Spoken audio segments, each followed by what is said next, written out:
우리 말씀 읽겠습니다.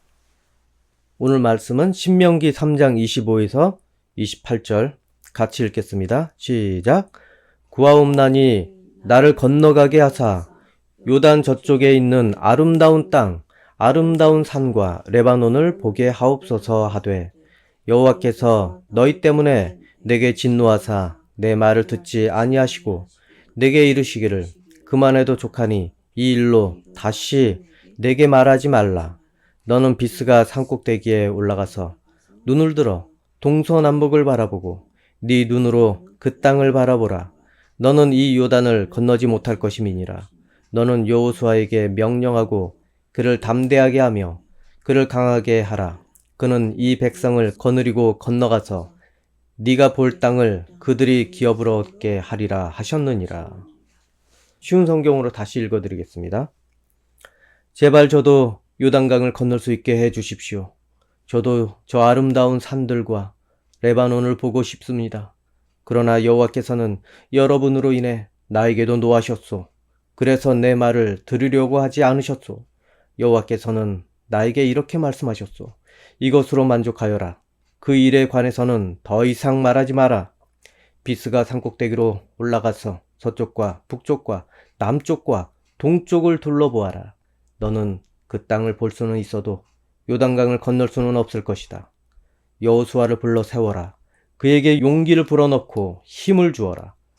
여호수아는 이 백성을 이끌고 저 강을 건널 것이며 네가 보는 땅을 그들에게 유산으로 나누어 줄 것이다. 아멘. 여러분, 설교마다 자기 자신을 돌아보라고 저는 말을 많이 하였습니다. 기억하십니까? 그런데 그것이 쉽지 않다는 것을 이해합니다. 왜 쉽지 않겠습니까? 어떻게 해야지 자기 자신의 상태를 확인하는지, 그리고 그것을 받아들일 수 있는지, 그것이 자기 마음만큼 잘 되지 않기 때문에 그렇습니다. 자기 상태를 확인하기 위해서는 거울이 필요합니다. 어떤지 자기 자신을 확인을 해봐야 되기 때문에. 물론 자기 겉모습은 거울을 보고 그렇게 고치면은 가능합니다. 하지만 자기 현실의 모습과 자기 하는 행동들을 무엇으로 비춰서 확인할 수 있겠습니까? CCTV라든지 아니면 24시간 셀카로 자기를 찍고 다닐 수도 없는 노릇이고, 그리고 그동안 자기 자신이 저질러 놓은 여러 가지 과거의 일들도 마찬가지입니다. 결과를 통해서 그것이 잘한 일이었는지 아니었는지 결과가 거울이 되어서 자기의 과거의 행실들을 해석을 해줄 수밖에 없습니다. 근데 결과가 나기 전까지는 자기의 모습과 자기의 그런 행실들을 잘했는지 아니면 잘못 판단했는지 어리석었는지 어떻게 되돌아볼 수 있겠습니까? 그런데 자기 자신을 정말로 효과적으로 객관적으로 그렇게 확인하고 되돌아볼 수 있는 그런 방법이 한 가지가 있습니다. 그것은 바로 자기 자신의 주변을 보면 됩니다. 단지 그것을 어찌 해석하고 어떻게 받아들이는지, 그것은 개인의 몫이 됩니다.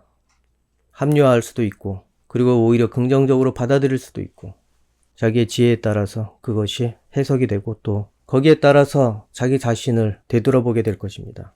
자기 주변은 사람이 되었든지 간에 물건이 되었든지 간에 모두 자기가 남긴 흔적들이 됩니다.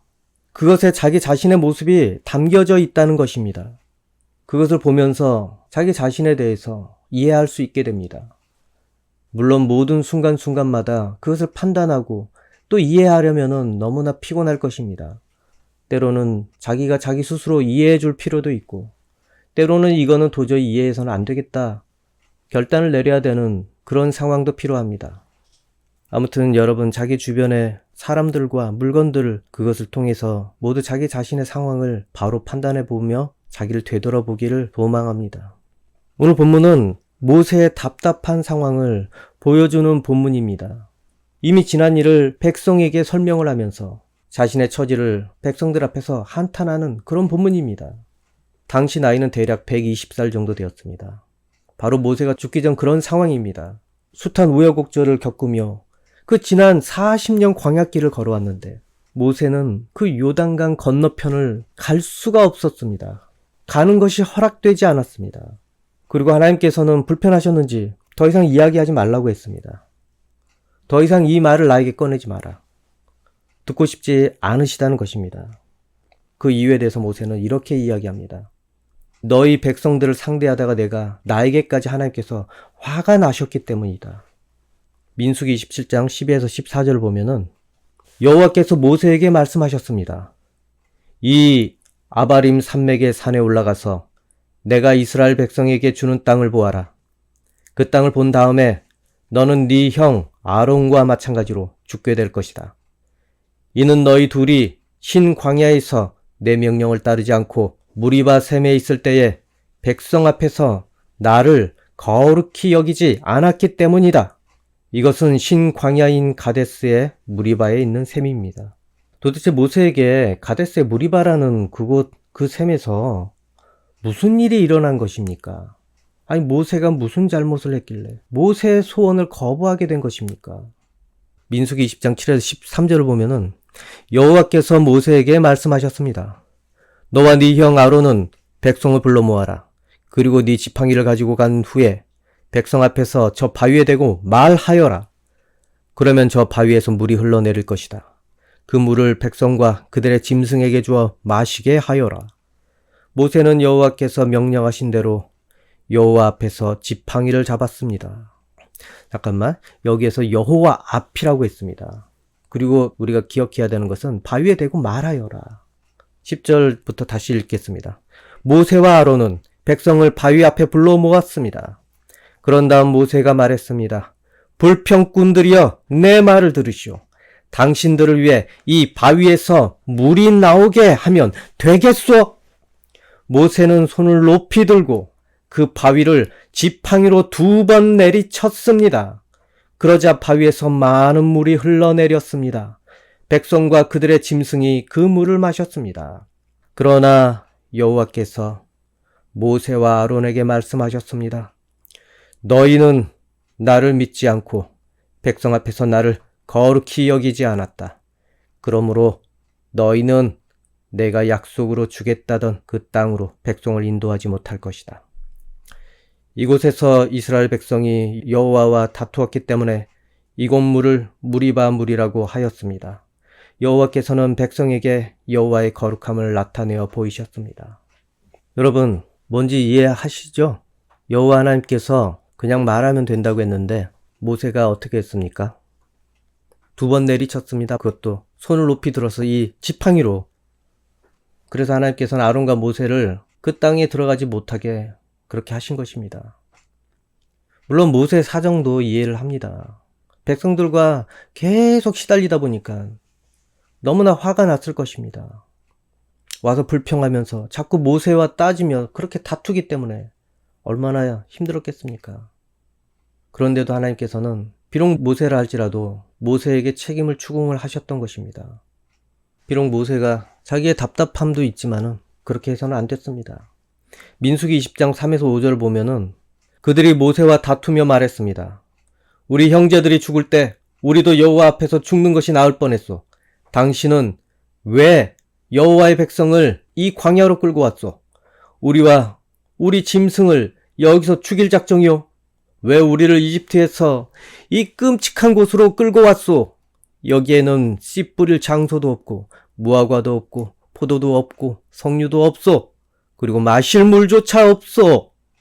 이렇게 자신들의 어려움 때문에 너무 화가 많이 났습니다. 자신들을 인도해낸 이 모세가 너무나 원망이 되었을 것입니다. 그래서 모세에게 달려와서 집단으로 이렇게 따지기 시작을 합니다. 마치 빚쟁이들이 찾아와서 돈을 내놔라. 그런 것처럼 이 모세는 이 백성들의 마음과 심정을 이해하지만은 자기에게 자꾸 자기의 무능함으로 그렇게 따지기 때문에 이 모세도 그 비판을 참기가 너무 어려웠을 것입니다. 당시 모세의 상황을 보면은 모세는 얼마 전에 자기의 누이였던 이 미리암이 죽었습니다. 그래서 그곳 근처 신 광야에 묻어주었습니다. 모세 상태가, 모세도 힘든 상황입니다. 너무나 자신도 답답합니다. 모세도 물을 먹기 힘들고 뭔가 책임감과 압박감에 시달리고 있는데 그렇게 정신적으로 어려운 상황에 이 사람들이 집단으로 몰려와서 우리의 어려움은 다 너 때문이라고 그렇게 추궁을 하고 모세를 궁지로 몰아붙이자 모세도 너무나 화가 났을 것입니다. 근데 이 사람들은 자기 형제 자매들처럼 그냥 차라리 죽는 게 나았겠다고 이런 말을 하지 말았어야 되는데 했습니다. 가족을 얼마 전에 잃은 모세에게 이런 식으로 얘기하니 얼마나 마음에 비수가 꽂혔겠습니까? 모세는 그들을 살리기 위해서 정말 하나님께 사정사정을 해왔던 그런 존재였습니다. 예전에 이 백성들이 하나님께 죄를 지었는데 그래서 하나님께서 이들을 다 몰살시키려고 하셨습니다. 그리고 모세를 통해서 다시 시작하겠다고. 그런데 모세는 그들을 살리기 위해서 하나님께 사정사정을 했습니다. 그래서 목숨을 구해줬습니다. 그런데 차라리 그때 자신들도 형제들이 죽을 때 같이 죽는 게 나았겠다고 하니 모세의 마음은 얼마나 정말 괴로웠겠습니까? 언제 모세가 그들을 살려달라고 사정을 했냐면은 그들이 모두 하나님의 형상을 황금 우상으로 만들던 그때였습니다. 그때는 다 죽을 뻔했습니다. 출애굽기 32장 9에서 10절 여호와께서 또 모세에게 이르시되 내가 이 백성을 보니 목이 뻣뻣한 백성이로다. 그런즉 내가 하는 대로 두라. 내가 그들에게 진노하여 그들을 진멸하고 너를 큰 나라가 되게 하리라. 이처럼 하나님께서는 정말 지어서는 안 될 죄를 진 그들을 모두 죽이려고 했습니다. 그래서 그들을 살려달라고 그렇게 사정을 하면서 살려줬더니 와서 한다는 소리가 과거 형제들처럼 자기들도 죽었으면 좋겠다 차라리. 그리고 이제 가축도 죽게 생겼고 우리도 그냥 죽게 생겼는데 어쩔래. 얼마나 모세에게는 압박감이 심하겠습니까? 그래서 모세가 너무나 답답하고 화가 난 상황에서 하나님께서 저 반석에 물이 나오게 말해라. 그러면 내가 그것을 통해서 이 상황을 해결해 주겠다. 그런데 모세는 하나님 정말 감사합니다. 그러면서 전적으로 하나님 말씀을 들었으면 모르겠는데 자기의 마음, 이 답답한 마음에 사로잡혀서 어떻게 했습니까? 이 불평하던 백성들을 불러놓고서는 그 지팡이를 가지고 그 반석을 이런 말을 하면서 내리쳤습니다. 이 불평꾼들아, 그래, 너희가 원하는 대로 해주겠다. 이걸 원하냐? 그래, 실컷 처마셔라. 에라이. 모세의 행동은 홧김에 이 지팡이를 높이 들어서 한 번도 아니고 두 번이나 바위를 내리친 것입니다. 이 모세의 모습은 하나님 보시기에 너무나 불편한 모습이었습니다. 아까 말씀에 제가 강조해서 읽었던 것을 아마 기억할 것입니다. 말하여라. 그리고 여호와 앞에서. 구절을 보면은 모세는 여호와께서 명령하신 대로 여호와 앞에서 지팡이를 잡았습니다. 기억하라는 것이 여호와 앞에서. 여호와 앞에서 이 모세는 자기의 화를 드러낸 것입니다. 바로 하나님께서 그 앞에 지켜보고 계셨다는 것입니다. 그런데 이 모세는 하나님께서 원치 않는 불편한 행동을 그렇게 취했습니다. 모세가 어떤 존재인지는 아마 다들 아실 것입니다. 40살에 이집트에서 미디안으로 도망갔습니다. 미디안 지역으로. 왜 도망갔습니까? 살인을 했습니다. 왜 살인을 했습니까? 의로운 그 분노를 참지 못해서. 자신의 동족이 그렇게 핍박을 받는 것을 참지 못해서 이집트 사람을 죽였습니다. 그리고 땅에 묻었습니다. 그런 다음에 그것이 발각되자 도망쳤습니다. 그 이후에 80살에 하나님께서 부르셨는데 그는 또 시내산에서 십계명을 받았는데 돌판을 받았는데 그런데 또 홧김에 하나님께서 써주신 그 돌판을 산산조각을 내어버렸습니다. 이것은 또 의로운 분노 때문에 그렇습니다. 죄를 짓는 백성을 보고 있자니 이 화를 참을 수가 없었습니다. 그래서 그 돌판을 내려오는 중에 산산조각을 내어버렸습니다. 이게 다 무슨 소용이냐. 물론 그 십계명이 유효하게 된다면은 백성이 다 죽게 생겨서 뭐 이를 막고자 했는지는 모르겠지만은 하지만 이 모세의 성질머리가 정말로 만만치가 않습니다. 그리고 또 이번에 이 백성들이 너무너무나 답답하고 불평불만을 그렇게 해대자 또 비슷한 상황이 찾아왔습니다. 하나님께서 마련해 주신 것에 말하면 된다고 했는데 자기의 감정이 더 앞서서 그대로 하지 않았습니다. 자기의 감정을 드러냈습니다. 그런데 공교롭게도 하나님께서 바로 앞에 계셨다는 것입니다. 하나님께서도 감정이 있으시는데 얼마나 불편하셨겠습니까? 모세가 이렇게 화난 것이 물론 잘못이라면 잘못이지만은 여기서 가장 큰 문제는 하나님의 명령을 자기 멋대로 실행했다는 것입니다. 거룩하신 하나님을 그런 모습으로 사람들에게 보여줬기 때문에 하나님의 권위를 추락시킨 것이 됩니다. 물은 물론 나오긴 나왔지만은 바로 하나님의 인자하시고 그리고 거룩하신 그 모습을 모세는 훼손을 시킨 것입니다. 하나님의 거룩성에 도전을 했기 때문에 하나님께서 너무나 불편하셨습니다. 그래서 모세를 두고 보지 않으셨습니다. 그 일 때문에 가나안으로 들어가지 못하는 그런 인생으로 마감을 하게 되었습니다. 이전에 한번 가나안 직전까지 왔던 적이 있었는데 그때 바로 가나안으로 들어갈 수 있는 기회가 있었습니다. 그런데 그때 이 백성이 하나님께 투덜거려서 하나님께서 너무나 화가 나신 적이 있습니다. 그때도 백성을 모두 죽이고자 하셨습니다. 그런데 모세가 또 설득을 잘 했습니다.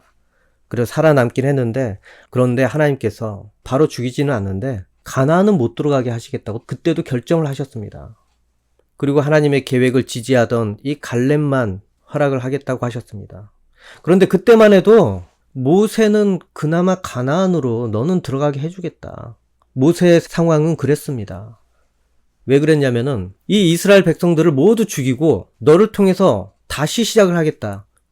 그런 말씀을 그때는 하셨으니까 너는 들어가게 해주겠다. 그거 아니겠습니까?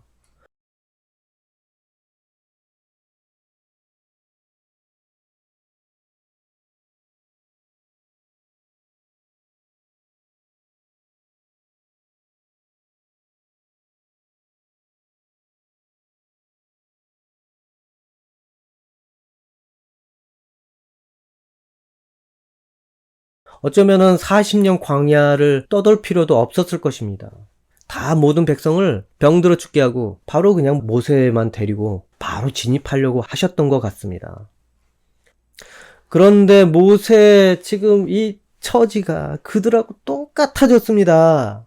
하나님께서 나만은 이해해 주실 줄 알았는데 나도 이 이스라엘 백성 처지하고 똑같이 그렇게 대하시니 모세도 많이 당황을 했을 것입니다. 그때 반석을 치지 말걸, 정말 하지 말걸 많이 후회됐을 것입니다. 하나님 앞에서 이런 무례를 저질렀으니 하나님께서 이것은 이해를 해 주시지 않으시는구나.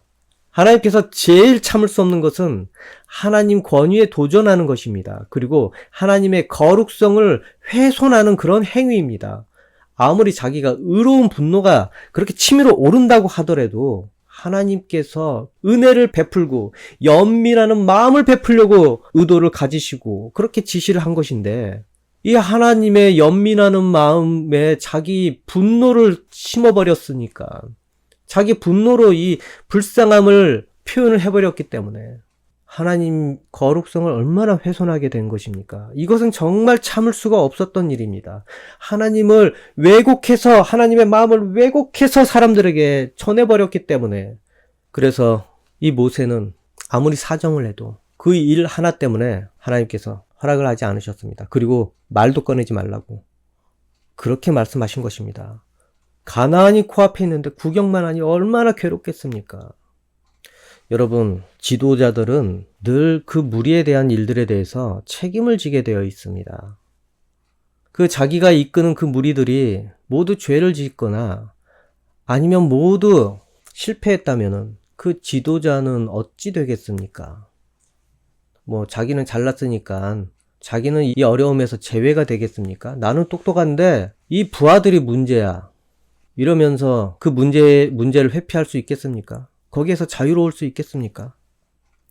제일 먼저 그 지도자에게 책임을 물을 수밖에 없습니다. 그 무리에 무슨 일이 생기게 된다면은 그 관리를 잘못한 지도자에게 1차적인 책임을 묻게 됩니다. 그렇기 때문에 지도자는 그 구성원을 잘 관리하고 또 그 구성원들을 잘 뽑아야 되는 막중한 책임이 있는 것입니다. 그것이 지도자의 자질입니다. 그리고 그 자기 밑에 있는 한 사람 한 사람 구성원을 잃지 않기 위해서 그렇게 지도자는 수고하고 그들을 돌아보면서 신경을 쓰게 되는 것입니다. 그래서 자기 부하들을 자기가 원하는 목적지로 데려가야 됩니다. 성공한 지도자는 자기 부하들도 성공에 동참을 시키려고 합니다. 그들의 삶까지 자기 영역으로 보게 되는 것입니다. 그런데 실패한 지도자는 자기 부하에게 책임을 떠넘깁니다. 자기는 아무 이상이 없다. 그것만 증명하려고 합니다. 근데 지금 이 모세를 보십시오. 물론 모세를 폄하할 생각은 없습니다. 하지만은 팩트를 보면은 모세는 실패한 지도자가 되었습니다. 그런데 어찌 모세가 자기 혼자 바란다고 그 땅에 들어가겠습니까? 또한 모세는 실수를 하나님 앞에서 했기 때문에 10번 잘한 일을 했어도 엄청난 심각한 그 잘못을 한 번 했다면은 그 10번 잘한 일들이 물거품이 될 수도 있습니다. 근데 모세는 하나님께 정말 심각한 잘못을 해버렸습니다. 아무튼 모세는 이스라엘 1세대를 그 땅으로 이끌지 못했습니다. 광야에서 다 죽게 그렇게 한 지도자가 되었습니다. 그 책임 역시도 하나님께서는 그렇게 묻게 되신 것입니다. 그 말인즉 모세 역시도 그 백성과 별반 다르지 않는 그런 존재라는 것을 알게 해주셨습니다.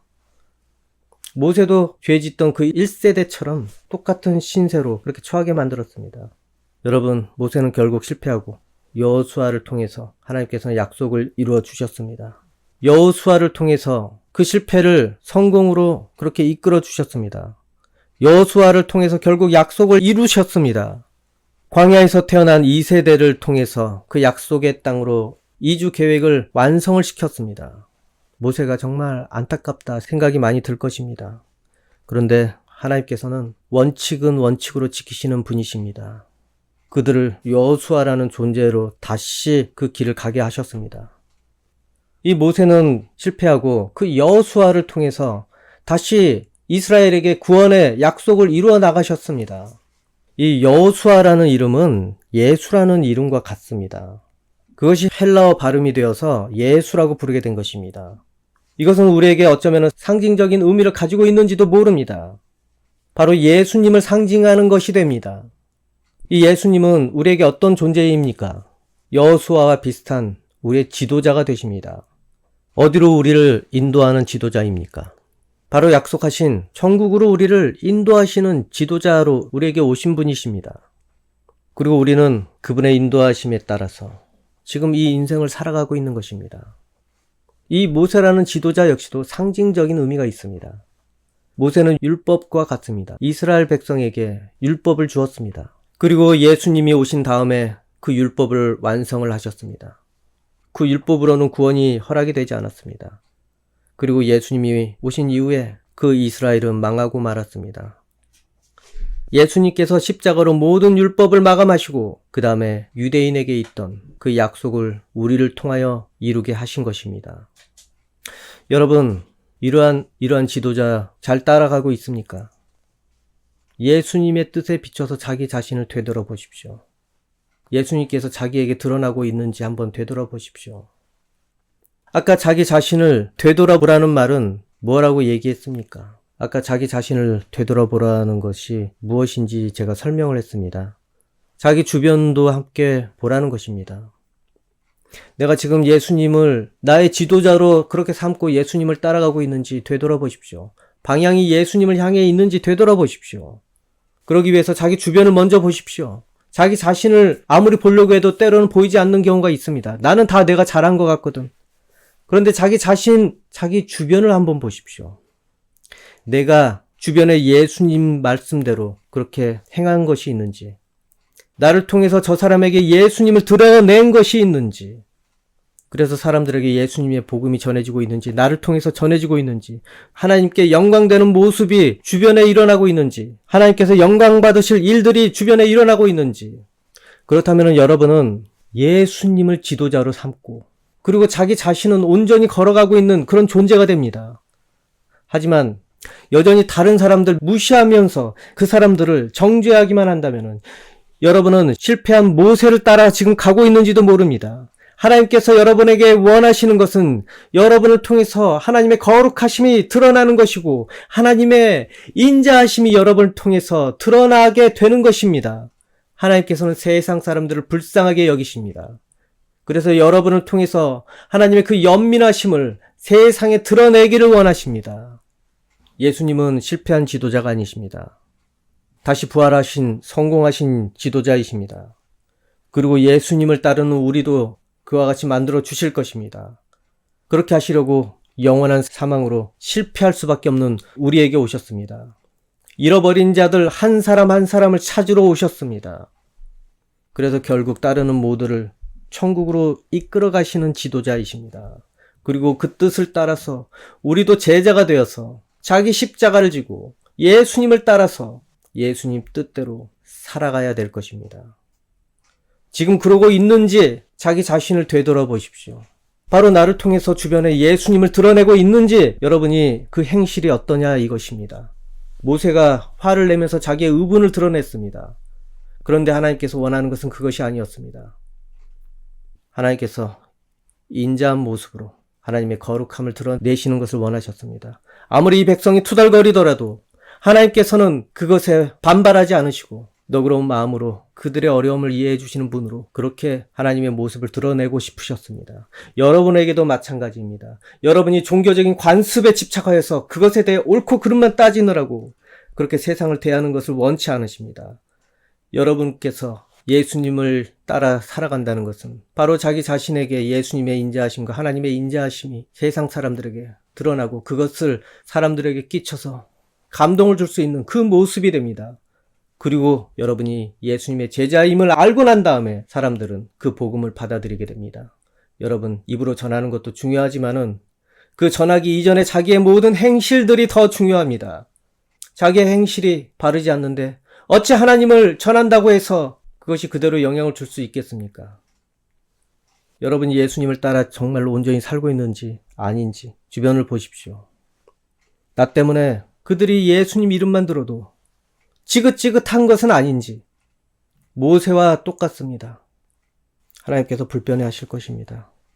만약 여러분이 예수님께서 자기 십자가를 지라고 하신 그대로 자기의 십자가를 지고 화낼만 하더라도 그 불필요한 화를 내지 않고 그 행위를 내지 않고 그 십자가를 짐같이 자기를 내어주려고 그렇게 한다면 여러분은 하나님께서 약속하신 그런 은혜를 맛볼 날이 올 것입니다. 비록 어떤 답답한 일이 있더라도 하나님께서 여러분을 실패하게 놔두지 않을 것입니다. 여러분을 예수님을 통해서 승리하게 만들어 주실 것입니다.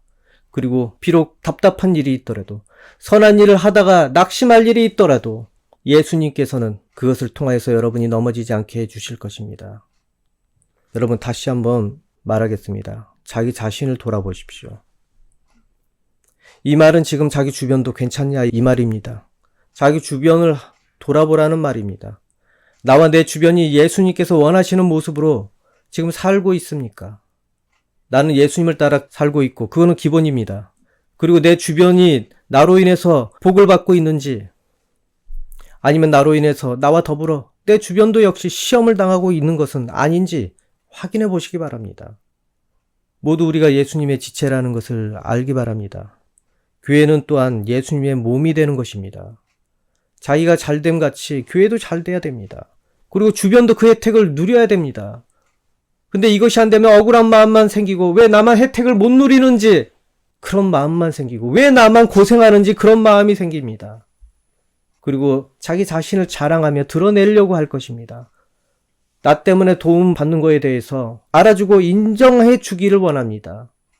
하지만 예수님께서는 자기가 자랑할 것이 있다면 자기만을 위해서 자랑이 되지 말고 자기 주변도 자랑이 되고 하나님께도 영광이 되는 것을 원하십니다. 서로 자기의 어려움 그리고 자기의 잘난만 이야기하느라고 모세와 이스라엘 백성들처럼 말다툼을 하면서 투덜거리는 것이 하나님 앞에서 얼마나 부끄러운 일인지 우리는 깨달아야 됩니다. 부디 자기 지체를 자신과 같이 사랑하는 저와 여러분이 되기를 원합니다. 그러면 우리는 예수님 안에 붙어있는 존재로서 그분의 역사하심을 우리 인생 중에 분명히 겪게 될 것입니다. 자신이 예수님의 수족인데 어찌 아무 일도 안 일어나겠습니까? 부디 주변 믿음의 형제 자매가 자신의 지체라는 것을 잊지 말고 그 사람이 또한 자기의 자랑이 되기를 원합니다. 그것이 바로 우리는 서로 섬기는 것이 됩니다. 또한 아무렇게나 섬기라는 것이 아닙니다. 무작정 섬기라는 것이 아닙니다. 무작정 도우라는 것이 아닙니다. 예수님의 말씀하신 것에 근거해서 하나님께 영광이 되게 하기 위해서 그렇게 도우라는 것입니다. 그 사람을 사랑하는 것은 하나님께 영광이 되는지 그것을 기준으로 해야 된다는 것입니다. 여러분, 내 주변도 내 자신이라는 것을 늘 잊지 마시고 무엇이 되었든지 간에 여러분은 자기 자신 그것에 대해서 올바로 판단하시기 바랍니다. 혹시 부모에게 아니면 주변 형제 자매에게 자기가 너무나 인색하고 있었다면은 이제는 자기 자신을 사랑함같이 그들에게 풍성한 마음을 허락하시기 바랍니다. 그러면 여러분을 하나님께서 분명히 기뻐하실 것입니다. 하나님의 영광이 드러나는 존재로 삼아주실 것입니다. 그러면 여러분에게는 후하게 하나님께서 그 능력을 부어주실 줄로 믿습니다. 기도하겠습니다. 아버지 하나님, 우리가 세상의 염려 때문에 너무나 많은 고민을 하게 됩니다. 그리고 궁여지책으로 이것저것 아이디어를 고안하고 그것을 통해서 자기의 모든 고민을 해결을 하려고 합니다. 하지만 자기 자신의 상태를 제대로 알지 못하면 그 고민이 무슨 소용이 있겠습니까? 아버지, 자기 혼자 아무리 잘나더라도 자기 주변이 온전하지 못하다면 어찌 그 잘난 것으로 자기의 모든 고민을 해결해 나갈 수 있겠습니까? 우리의 마음속에 자기 자신에 대한 고민, 거기에서 벗어나서 이 고민의 근본적인 그 원천이 어딘지 주변을 되돌아보기 원합니다. 내가 아무리 내 스스로 잘났다고 하더라도 분명히 주변을 통해서 영향을 받을 수밖에 없습니다. 주님, 우리가 주변을 통해서 도움을 얻고 그리고 내가 고민했던 것이 주변을 통해서 모두 해결된다는 것을 잊지 않게 도와주옵소서. 또한 그 주변에는 하나님이 계십니다. 내 앞에 계십니다. 하나님께 내가 지금 어떻게 살아가고 있는지 그것에 대해서도 깨닫고 주변과 관계를 올바로 하고 또 하나님과 관계를 올바로 해서 내가 여지껏 고민했던 것이 고민할 필요도 없는 것이 되기를 원합니다. 아버지 하나님, 우리 중에 하나님 나라가 임한다고 하셨습니다. 그래서 우리 그것을 깨닫고 우리라는 그 예수님의 지체를 돌보면서 그렇게 서로 섬기고 서로 사랑하는 그런 모습으로 살아가기 원합니다. 주님이 이런 마음들을 잃지 않도록 우리에게 의지를 주시고 마음을 주시고 그리고 이기적인 마음이 우리 가운데서 떠나가게 도와주시옵소서. 예수님 이름으로 기도합니다. 아멘.